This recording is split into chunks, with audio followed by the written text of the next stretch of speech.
Welcome to Telugu focus TV. నేను మీ శ్రీనివాస్ రెడ్డి.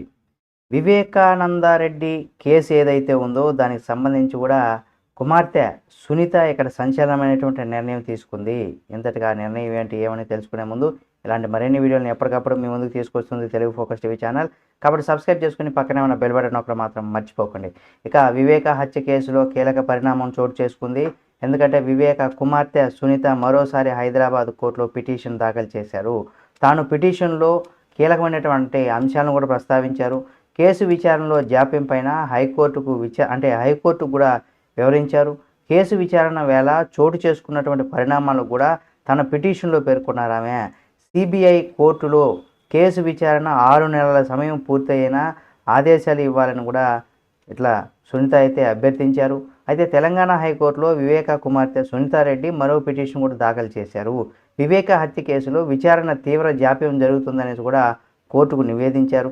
అలాగే ఈ పిటిషన్లో సిబిఐతో పాటుగా నిందితులుగా ఉన్నటువంటి గంగిరెడ్డి, సునీల్ యాదవ్, అలాగే గజ్జెల ఉమామహేశ్వరరెడ్డి, షేక్ దస్తగిరి అప్రూవర్గా మారారు కాబట్టి ఇక శివశంకర్ రెడ్డి, గజ్జెల ఉదయ్ కుమార్ రెడ్డి, భాస్కర్ రెడ్డి, ఎంపీ అవినాష్ రెడ్డిని ప్రతివాదులుగా చేర్చారు. ఈ పిటిషన్ పైన విచారణకు సమయంలో పిటిషనర్ తరపు న్యాయవాది ఎవరైతే ఉన్నారో సుప్రీంకోర్టు ఆదేశాల మేరకు ఈ కేసు హైదరాబాద్లోని సిబిఐ కోర్టుకు బదిలీ అయ్యి 2 ఏళ్ళు దాటినా కానీ ఇంకా సిఆర్పిసి 207 దశలో ఉందనేసి కూడా పేర్కొన్నారు.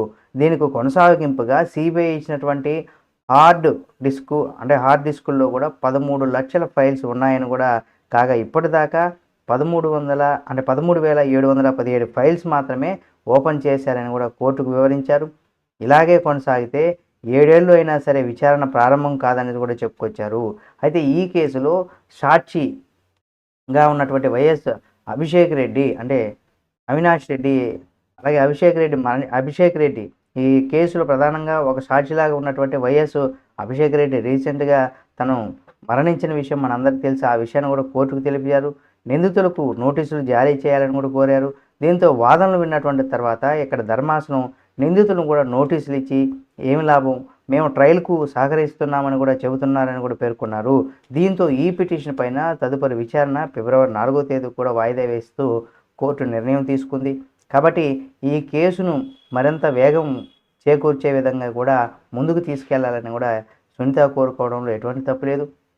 మరి కూటమి ప్రభుత్వం అధికారంలోకి వచ్చిన తర్వాత ఈ కేసుని కొంత వేగవంతం చేయడంలో ఎందుకు ఇక్కడ కూటమి ప్రభుత్వం ఆ దిశగా అడుగులు వేయట్లేదని కూడా చూడాలి. ఈ వీడియో మీకు నచ్చితే లైక్ చేయండి.